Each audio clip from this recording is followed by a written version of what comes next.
Good Sunday morning to you, or good morning or afternoon, whenever it is. Glad you have joined us for the class, whether our premiere edition or later through YouTube. We're grateful for the interest of all of you. We're continuing to pursue where we came from in terms of why we believe what we believe, where those beliefs originated. And we're just on the very verge of looking at the Reformation, but we have one very important study before that. Give me just a moment to explain.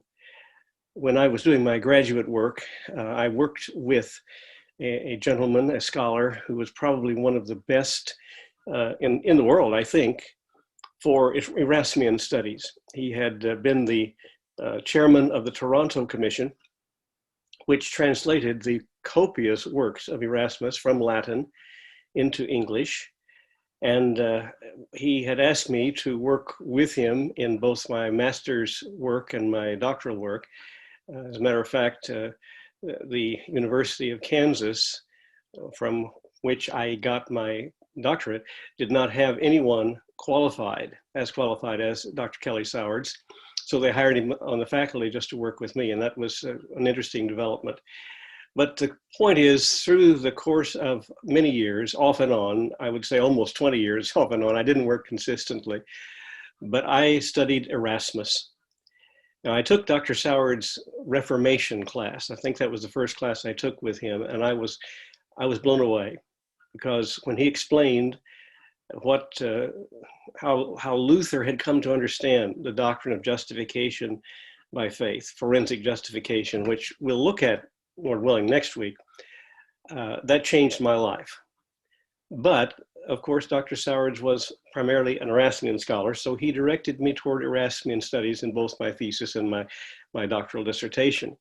And I'm going to discuss today the topic of the master's thesis. I don't think you would be interested in my doctoral dissertation, which is the degree of Platonic influence in the writings of Erasmus. But the point is, Erasmus made a significant contribution to the Reformation, and it is often overlooked. And that's what I want us to look at today. So as always, I certainly hope that what you're about to hear is historically accurate as best I can provide that, and I pray for guidance to do so. Do pray that you will be blessed in the class, and that, of course, God will be glorified. With that in mind, let's join our study for today as we find our roots in the past. Erasmus of Rotterdam, the Prince of Humanists, as he was known. Erasmus was born in 1466, died in 1536. You'll sometimes see 1469 because he never could decide exactly when he was born. It had something to do with the fact that he was illegitimate. He was born in Rotterdam, which of course is in Holland today, the Low Countries, to a Dutch priest and to his mistress. She may have been his housekeeper. He was very sensitive about his birth, and eventually he managed to persuade the Pope, Leo X, to grant him a dispensation of legitimacy. He also was a little bit sensitive about the fact that he had only one name when most people had two or so. The one name that he was given by his parents was Erasmus, which derives from a Greek word for love. So he was a love child. But he gave himself another name by simply duplicating that in the Latin form, Desiderius, which also means love. So actually, I guess you would say his name was Love. He had a brother named Peter. Both of these boys were orphaned by the plague at a young age.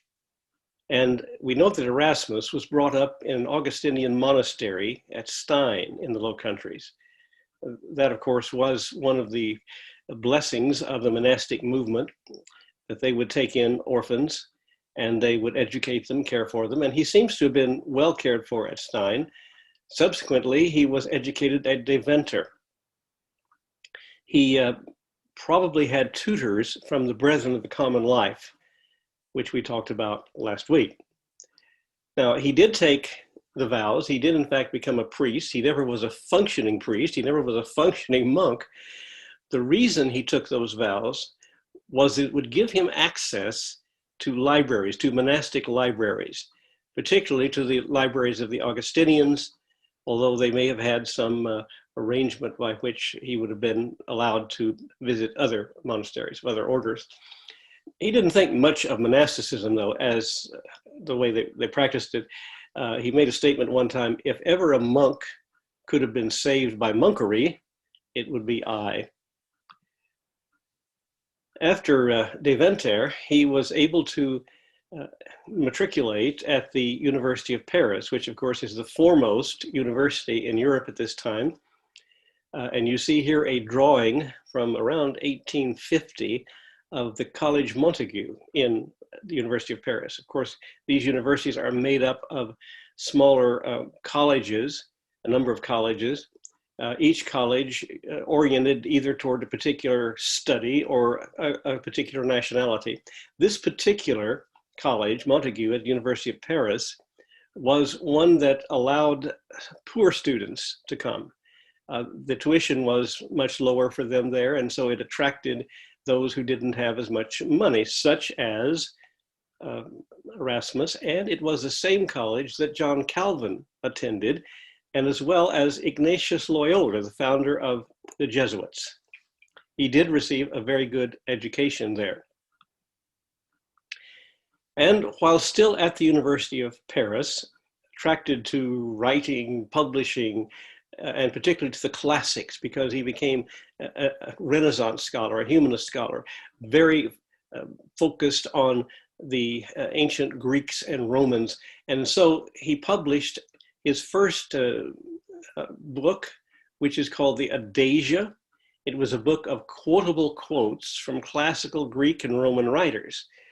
It is similar to Bartlett's book of familiar quotations, and was published in 1500.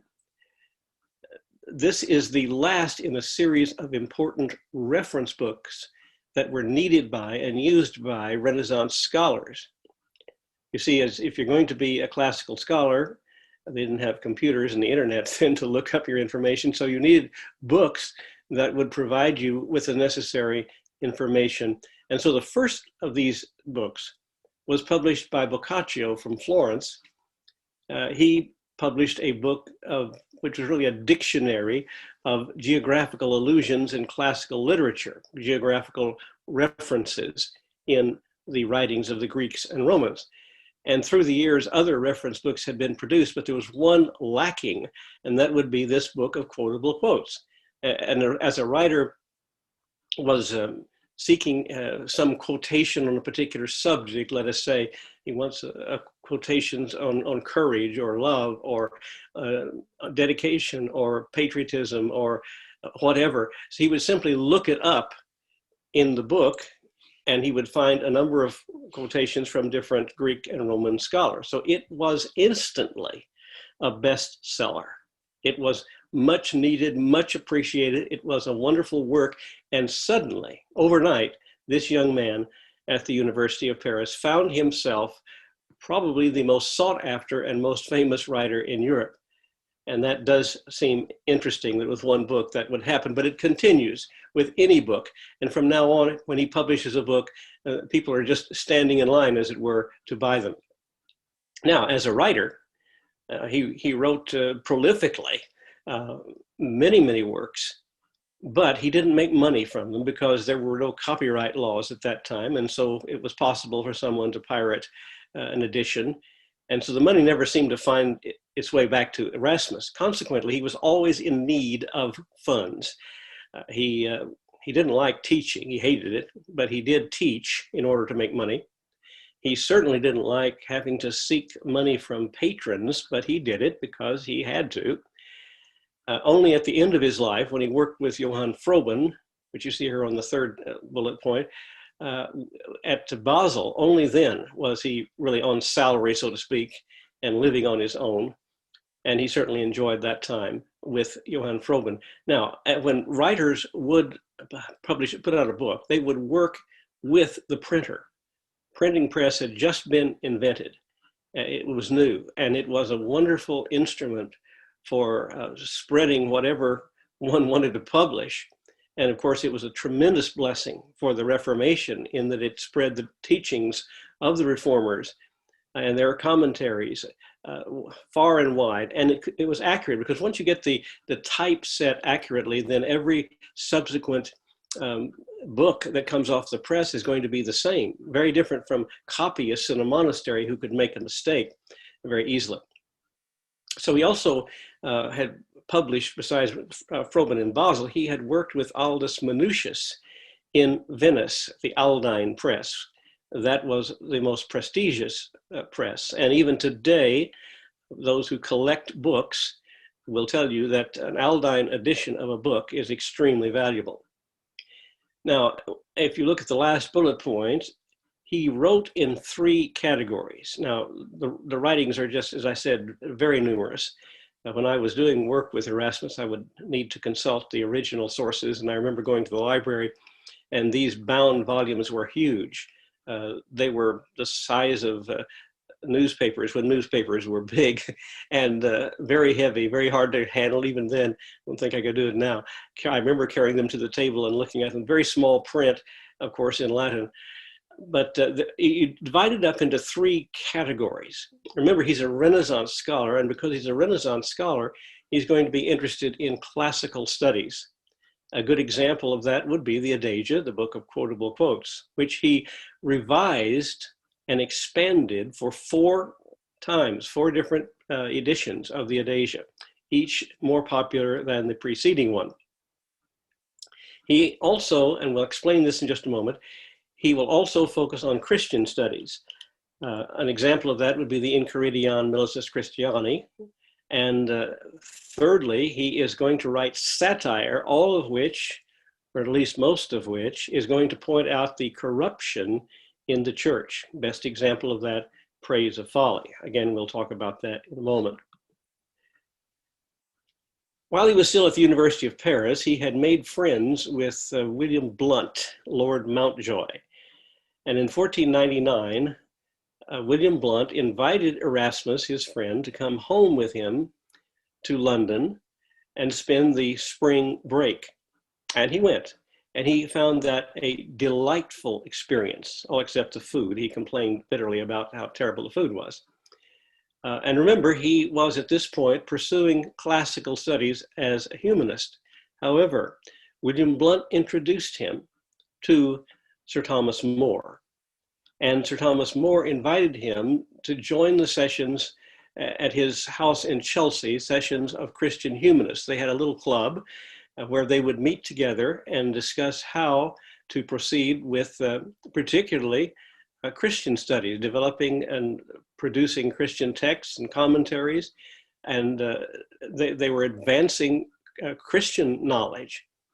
And this included not only Thomas More, but John Colet, who had studied in Florence, William Grocyn, Thomas Linacre, and a young man who was a prince. His name was Prince Hal, and he later became, it would be a surprise to him when it happened, when his brother died, he became Henry VIII.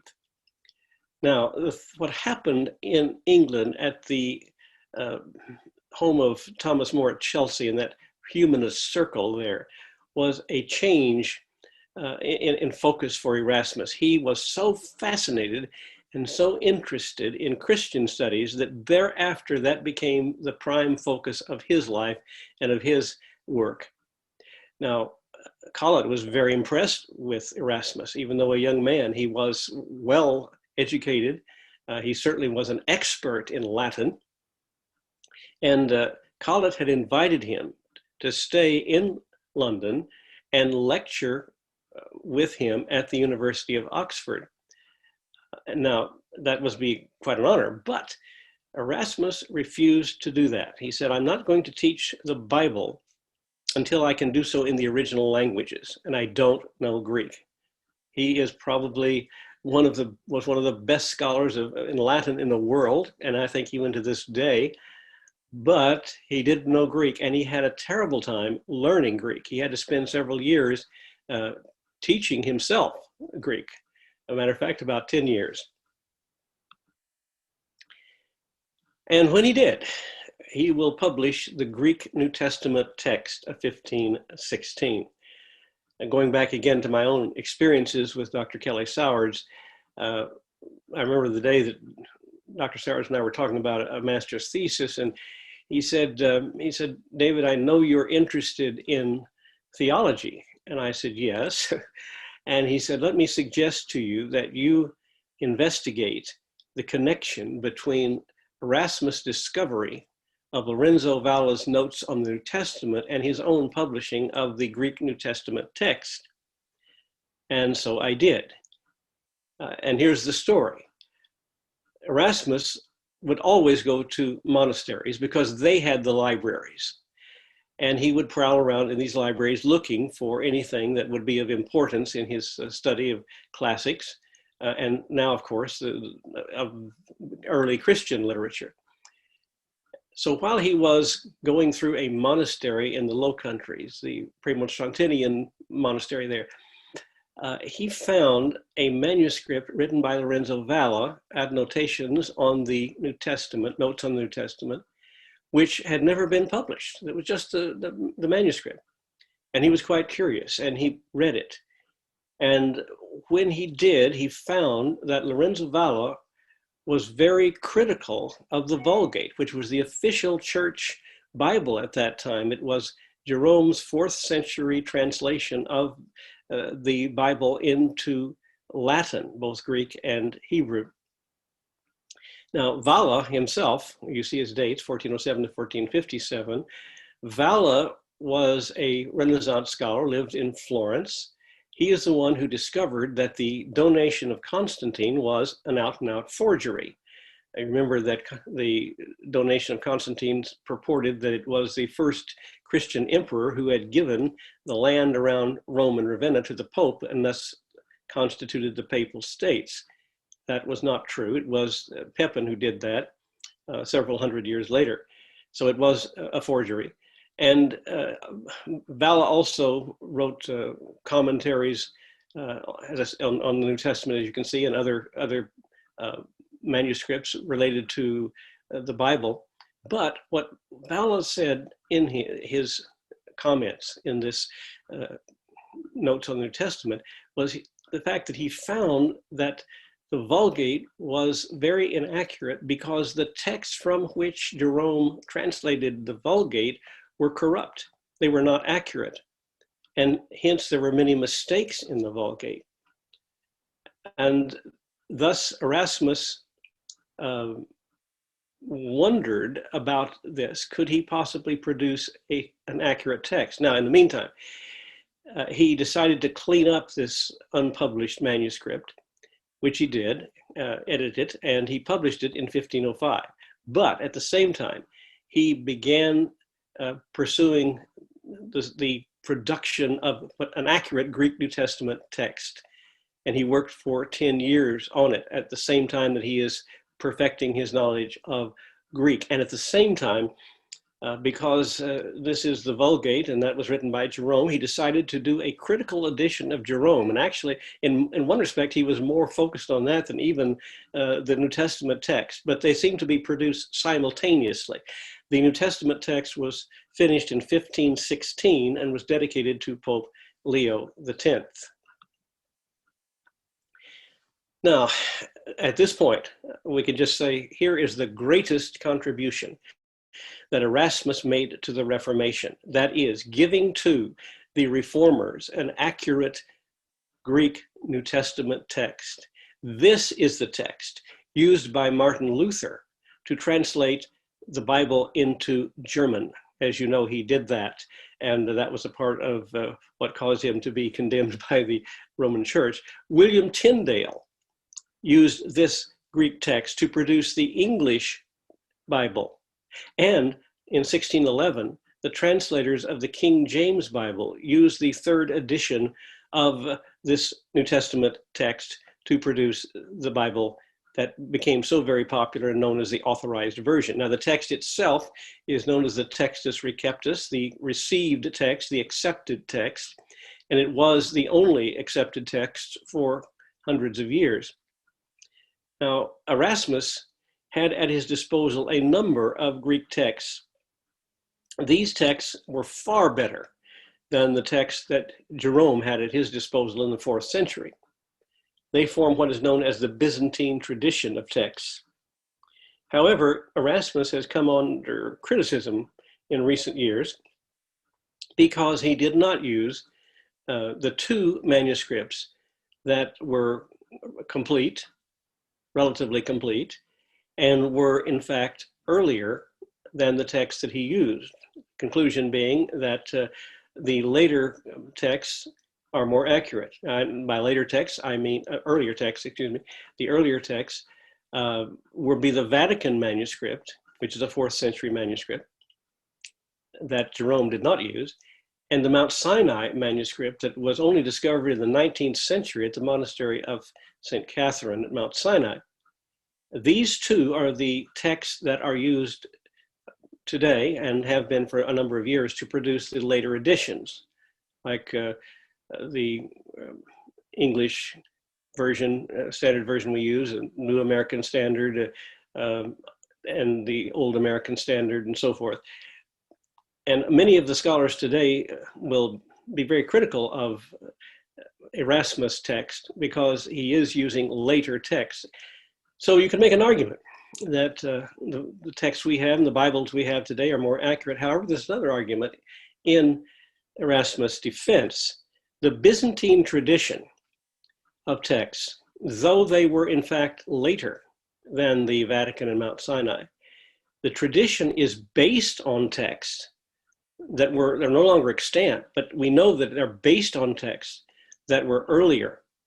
And from that standpoint, one can say that Erasmus' text was even more accurate because the later texts primarily use the Vatican and Mount Sinai. Now, I mentioned before that well-to-do young men always made the Italian trip. It was a part of their finishing their education. They would go to Italy and study, particularly at Florence and other places in Italy. They would study the Renaissance. Now, Erasmus didn't have the money to do that, but yet he wanted to make the Italian trip. He wanted to go. He was very eager to go. So he did that which he doesn't particularly enjoy. He agreed to take the children of a nobleman from the Low Countries to Italy.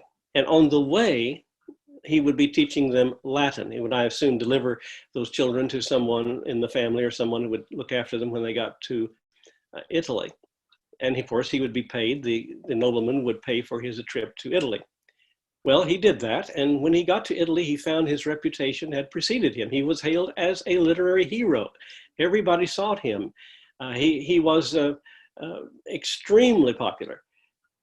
And it was a wonderful experience. However, there were some negatives, some downside to it. He happened to be in Bologna at the very time that the Pope, His Holiness Pope Julius II, was personally besieging the city of Bologna, and he was horrified. You must understand that Erasmus is a pacifist. He hates war, and he also has very strong moral convictions. Therefore, to think that the head of the church would be engaged in such a terrible activity as besieging a city just absolutely horrified him. He thought it was egregious. And additionally, he witnessed, especially in Rome, the corruption of the clergy, the immorality of the clergy, the hypocrisy of the clergy. And this left a very sour taste in his mouth. However, he did work with Aldus Manutius at Venice in the production of texts. He did have some very good experiences, but also some that lingered in his mind as being problems that needed to be addressed. Of course, the last point there points out the fact that he also worked with Johann Froben, and the New Testament text was produced through Froben. Now, let's look at some of his most important works that he did. We've already talked about the Adasia. Remember, I said we divide his works into classical, into Christian works, and satire. As far as satire is concerned, and remember that satire always is something you read that's funny, on the surface, but the more you think about it, it has a serious meaning underneath. He did have to teach students every now and then. He didn't like that, but he did. And they didn't have textbooks then. So the teacher had to provide the exercises. So Erasmus, being the person he did, thought up some very interesting exercises. Now, if you've taken language, and those of you who've studied Latin, you know that you start out with a very simple structure. I remember my Latin exercises in the 10th grade. Sicily is an island. Italy is not an island. Italy is a peninsula. Still remember that? So he had to write it very simply. And the subject matter, because of where his mind always went, had to do with the corruption of the clergy. This is just an example of the type of thing that the students found. See the priest. The priest stands in the presence of for God. The priest administers the Mass. He offers the body of Christ, very sacred responsibility. See the priest. He goes to visit his mistress. He commits fornication with her. See the priest. He takes a bribe. See the priest. He lies. So, of course, that makes a point, but it's very funny. And the students laughed at it. And they said, Master, you need to publish this. And Erasmus said, no, this is just for you. These are exercises for you. No, they said, you must publish it. He did. And it was a bestseller. And it caused people not only to laugh, but to realize how very, very corrupt the Roman Church was. Then the praise of folly. He had come to be very good friends with Thomas More, and he was invited back to England to stay at Thomas More's house for a visit. And of course, when you go visit somebody, you usually take them a house present. Now, of course, to get to England, he had to cross the Channel. He hated crossing the Channel. He got seasick. He was a hypochondriac anyway, always complaining about feeling bad and complaining about being sick. So he dreaded the crossing, and to keep his mind off of it, he decided, I'm going to write a literary house present. And he thought, I'm going to write something in the praise of More. Now, in Latin, praise of More is encomium moriae. But then he got to thinking, moriae in Greek means fool. So what I'm writing could be translated in praise of foolishness, in praise of folly. That's a play on Thomas More's name. So he wrote this satire, and he makes folly or foolishness to be a goddess who claims everybody. She claims the merchants. And she claims husbands, and she claims wives, and just all down the line throughout society, everybody acts foolish. He points that out. And the goddess Folly is saying, this makes life bearable and enjoyable when you act foolishly. Well, that's funny. But then he comes to the clergy, to the priest, to the monks, to the cardinals, to the Pope, who also act foolishly, and you begin to wonder, now wait a minute, this may be funny, but they shouldn't be so foolish. He gets his point across. And then there was Julius Exclusus. My professor, Dr. Sowards, actually proved, which people had wondered about for many years, that it was Erasmus who published this document because it was anonymous. It did not have his name on it. Indeed, he did publish it. And he dared not put his name on it because he needed the approval of the Pope for his forthcoming New Testament text. However, it was Leo X who granted that. Julius died before that. But at any rate, Julius was the one who led the siege on Bologna. So here is this little story of Julius supposedly dying and going before St. Peter at the pearly gates. And Peter says, stop and give an account for yourself. And Julius says, get out of my way, fisherman. Don't you know who I am? Bow down and kiss my ring. I am His Holiness Pope Julius II. And Peter says, I don't care who you are. you're going to give an account of your life. You're going to stop. You're not going in.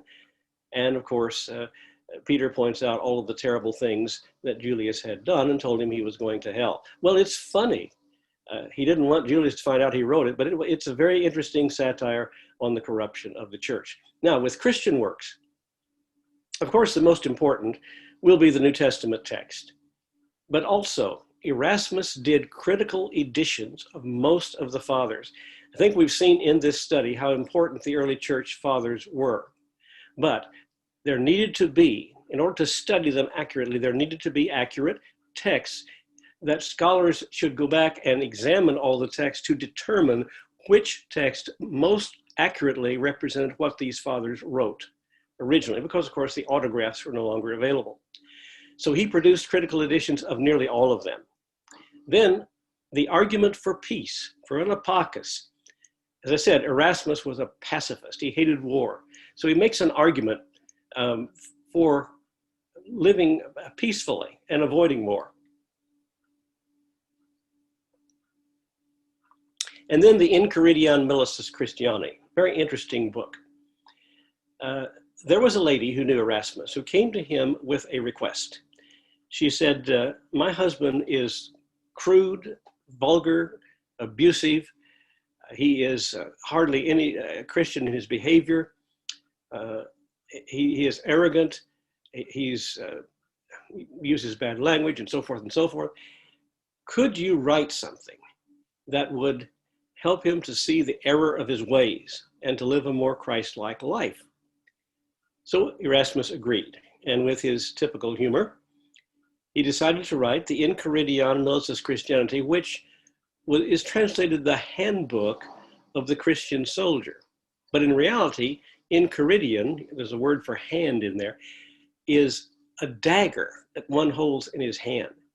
And supposedly he's trying to get across the point to this man. Let's exchange daggers. The dagger you have is a dagger for abusive and ill-mannered and crude behavior.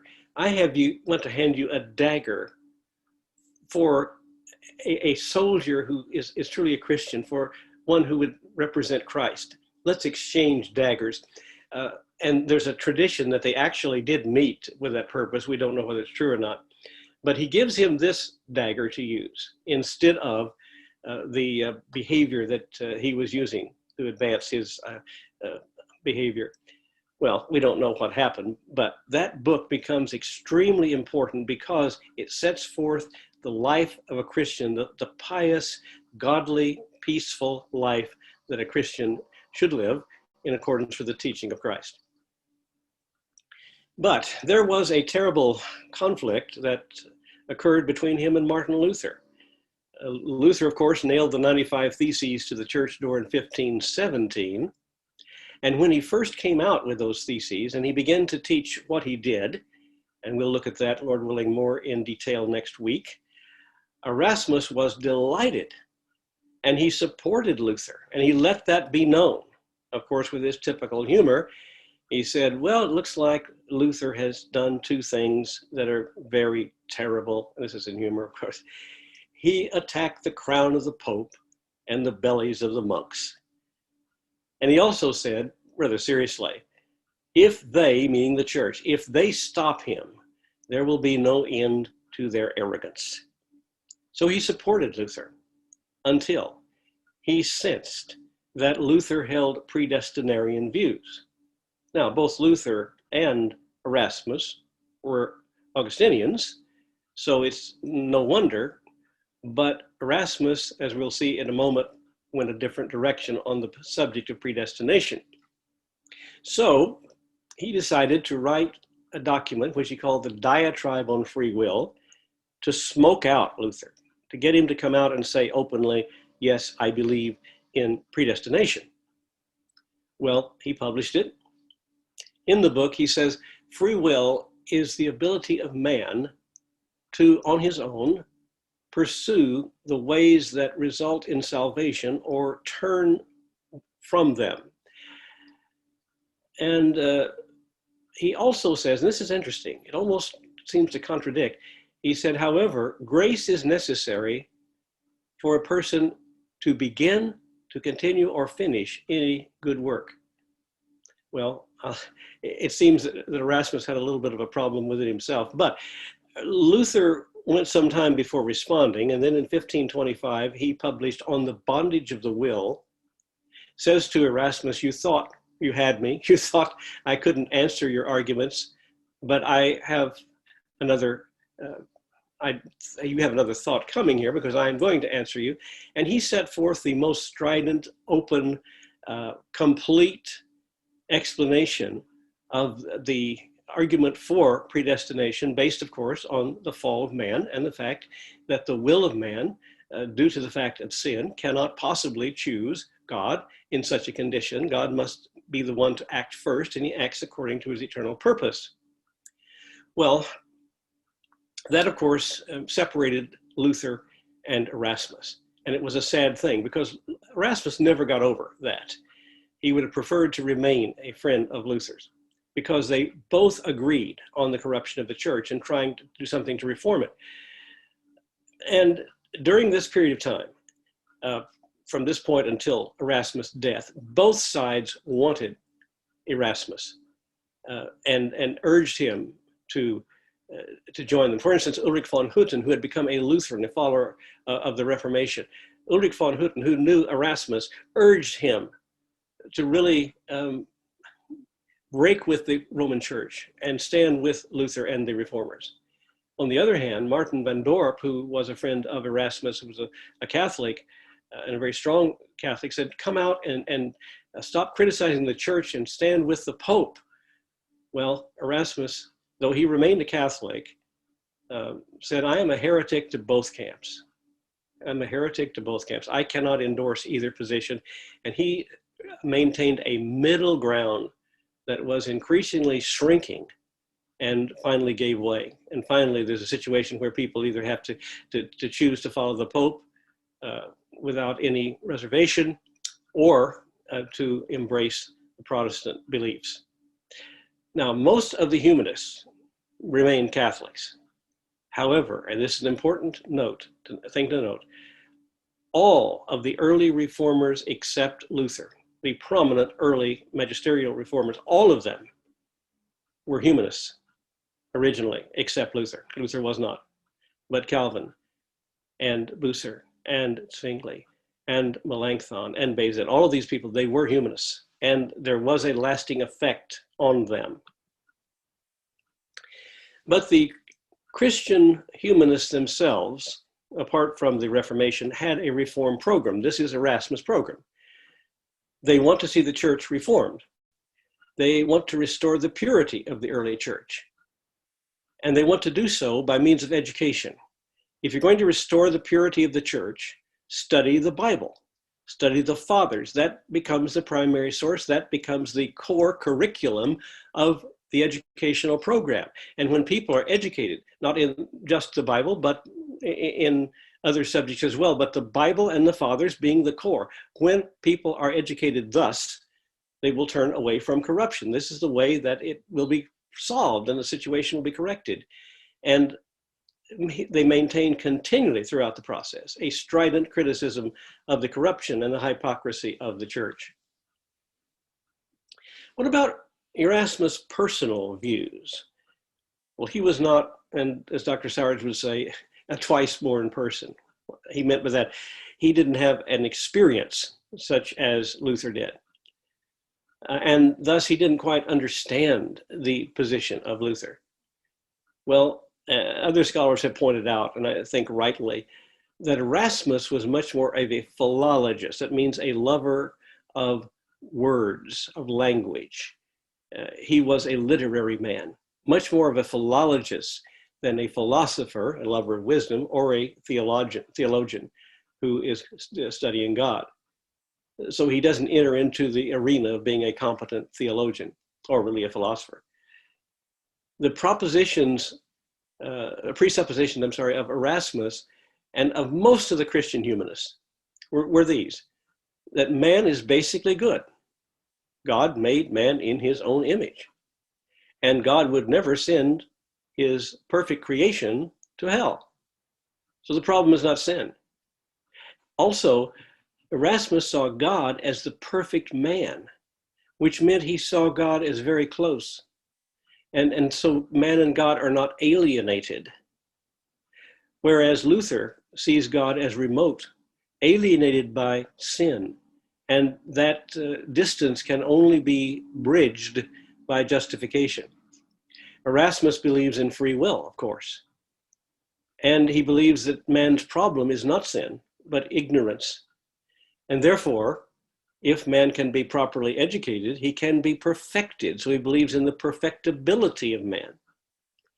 His way of describing the Christian way of life is the Philosophia Christi, that is the philosophy of Christ. He believed that Christianity is the best way for people to live, best way to live. And of course, it is very man-centered. This is a picture of the Corellopacus, published in 1521, which is still available today. It's a very good book. It's a very popular book. 1521, by the way, is 500 years ago. And so 500 years since this was published, but also 500 years ago, the Diet of Worms took place, the place and time when Luther said, "Here I stand, I can do no other," you know. And that ended in May of 1521. We are recording this in May of 2021, exactly 500 years later. And of course, the most popular book of Erasmus is The Praise of Folly. And that is available today and continues to be taught in many schools. Here's some quotations by Erasmus. And as I read them, think about the implications of these things. By a carpenter, mankind was made, and only by that carpenter can mankind be remade. He who doesn't sin is the greatest sinner of all. I put up with this church in the hope that one day it will become better, just as it is constrained to put up with me in the hope that I will become better. It seems to me to be the best proof of an evangelical disposition that persons are not angry when reproached and have a Christian charity for those that ill deserve it. Read first the best books. The important thing for you is not how much you know, but the quality of what you know. Now, with this in mind, let's look at Erasmus' contributions to the Reformation. And of course, at the number one, of course, the first thing is the accurate New Testament Greek text. Cannot overstress the significance and the importance of that. Secondly, extremely important, I mentioned earlier, the printing press had just been invented. As a matter of fact, the Italian Renaissance writers did not have access to it, but the Northern Renaissance writers did. And that meant spreading quickly and accurately the information they wanted to get out. That made possible not only Erasmus spreading his publications far and wide, but it made possible the reformers being able to reach people. Now, thirdly, it accentuated and spread the criticism of the corruption and hypocrisy of the Roman Church. Of course, that is a major focus of Erasmus' works. And he is much more critical in many regards of the corruption of the Roman Church than the reformers were. And so that is going to be a tremendous benefit to the Reformation by focusing people's attention on the need for a change, the need for reform in the Roman Church. Fourthly, it accentuated and propagated the mild, Christ-like life of peace, respect for people, and dealing with controversial matters with humility, dignity, and humor. And I will submit that this is one aspect of humanism that remained with the reformers in their demeanor and in their behavior. And fifth, it accentuated and spread a primary emphasis on the Bible. All of these points in which Erasmus dealt and stressed in his publications are going to be of benefit to the Reformation. As a matter of fact, The church summed it up this way: Erasmus laid the egg that Luther hatched. In his final days, and you see a portrait here of him in those final days, he worked with Johann Froben in Basel, helping him to edit and to publish. He died in 1536 at the age of 70. He never thought he would live that long, and in those days that was an old age. Tremendous contribution. And next week we shall turn, Lord willing, to Luther. Thank you for being a part of our class today, looking back at Erasmus' work and Erasmus' contribution. And we will plan to cross the line into the Reformation. You may have noticed all of these, if I can move over a bit, these pictures behind me. Those are postcards that I picked up, bought in Geneva at St. Peter's, where Calvin was the pastor. And they are the leaders of the Reformation. And we'll look at them in the subsequent weeks. Thank you for joining us. And now may the Lord bless you and keep you and make his face to shine upon you and be gracious to you. May the Lord lift up his countenance upon you and give you peace.